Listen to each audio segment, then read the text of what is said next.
Cooperative federalism की बातें बहुत हुई है। क्या होता था हमें याद है, रेलवे में ब्रिज बन गया है लेकिन दोनों तरफ कनेक्टिविटी नहीं। 2-2 साल ऐसे लटकता पड़ा है ब्रिज, कभी दोनों और कनेक्टिविटी बनी है, ब्रिज नहीं बन रहा है। क्यों? तो या तो वो सरकार हमें पसंद नहीं है या डिपार्टमेंट दूसरे डिपार्टमेंट की सुनता नहीं है। साइलों में काम चलता है, सैकड़ों प्रोजेक्ट। इतना ही नहीं, एक गांव में रेल जाती है, अब गांव में धीरे धीरे रेल की उस तरफ बस्ती बनने लग गई।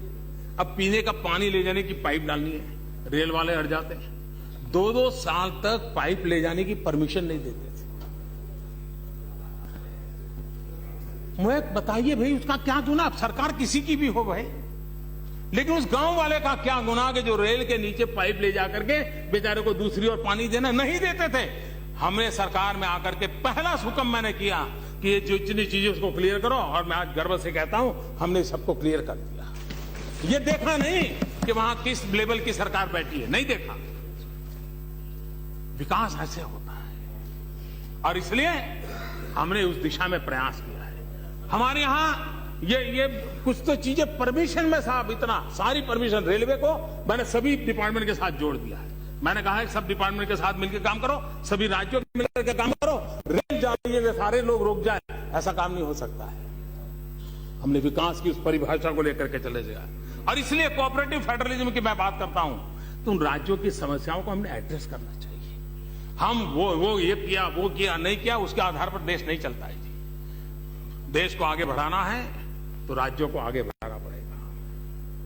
मैं जब राज्य का मुख्यमंत्री था तो मैं हमेशा कहा करता था कि भारत के विकास के लिए गुजरात का विकास, ये मंत्र मैं हमेशा मेरे जीवन में रखा था और मैं सबको बताता था।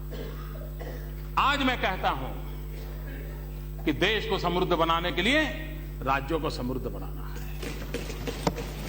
देश को सशक्त बनाने के लिए राज्यों को सशक्त बनाना होगा।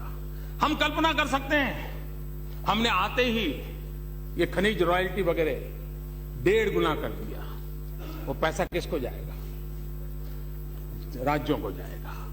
वो राज्य कौन है जहां सबसे ज्यादा खनिज है? ये जो मैं पूर्वी हिंदुस्तान के विकास की बात करता हूं ना, उसकी जड़ उसमें है, क्योंकि वो खनिज सबसे ज्यादा हमारे पूर्वी इलाके में है देश में, वह उनको लाभ होने वाला है। कोयला ऑक्शन हुआ, पैसा किसको जाएगा? ये सारा का सारा पैसा राज्य के खजाने में जाने वाला है। कुछ राज्यों ने कल्पना तक नहीं की होगी, उनके बजट से ज्यादा रुपया उनके सामने पड़ा होगा, यहां तक पहुंच पाएंगे। क्या ये फेडरल स्ट्रक्चर में राज्यों को मजबूत करने का तरीका है कि नहीं है? अभी हमने 42% फाइनेंस कमीशन की रिपोर्ट को स्वीकार करके हम दे रहे हैं, जबकि फाइनेंस कमीशन एक मत नहीं है। फाइनेंस कमीशन के मेंबर के अंदर भी डिस्प्यूट है। हम उसका फायदा उठा सकते थे, हम नहीं उठाना चाहते, क्योंकि हमारा तत्वतः हमारा कमिटमेंट है कि राज्य समृद्ध होने चाहिए, राज्य मजबूत होने चाहिए। 42% दे रहा। ये अमाउंट छोटी नहीं है। जब अमाउंट आप सुनोगे ना तो आप हैरान हो जाओगे, इतना सारा रुपया आया है।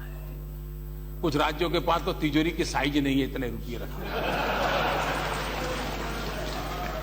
इतना ही नहीं, उसके उपरांत पंचायतों के लिए अलग, नगर पालिकाओं के लिए अलग, महानगर पालिकाओं के लिए अलग। इतना ही नहीं, डिजास्टर होता है, कोई प्राकृतिक आपदा आती है, उसके लिए अलग। ये सब में मिलाऊं ना तो करीब 47-48% जाता है। और आजादी के बाद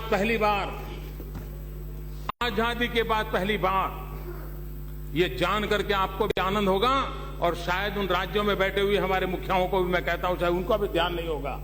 आजादी के बाद पहली बार हिंदुस्तान के राज्यों के पास जो खजाना है और भारत सरकार के पास खजाना है, उस पूरे खजाने का टोटल लगाया जाए और हिसाब लगाएंगे तो निकलेगा 62% खजाना राज्यों के पास है, 38% खजाना भारत सरकार के पास।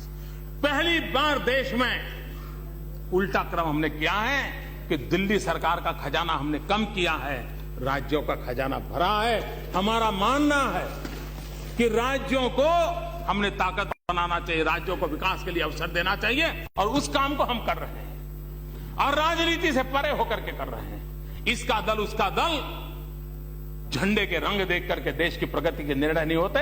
हमें तो अगर झंडे का रंग दिखता है तो सिर्फ तिरंगा दिखता है और कोई रंग दिखता नहीं।